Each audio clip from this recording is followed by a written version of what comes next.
কালকে বাজারে গেছিলাম কিছু টুকটাক খরচ করার জন্য। টুকিটাকি কিছু করতে গিয়ে দেখা যায় যে এটা সেটা পছন্দ হয়, নিয়ে নেই। তো কেমন আছেন সবাই? বাজারে গেছি টুকটাক হালকা কিছু কেনার জন্য। গিয়ে দেখা গেল যে অনেক কিছুই দেওয়া হয়েছে।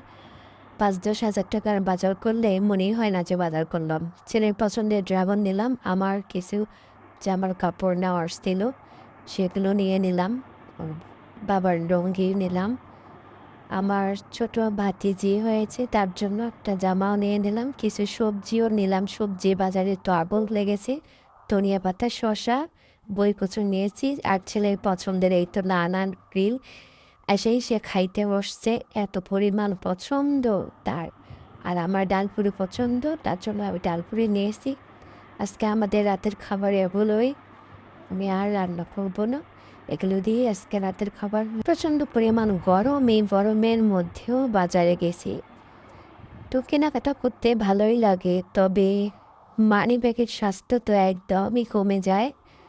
যাই হোক, ভালো থাকবেন সবাই, বেশি বেশি করে দোয়া করবেন আমার ছেলেটার জন্য। সবাই সুস্থ থাকবেন, ভালো থাকবেন, আল্লাহ হাফেজ।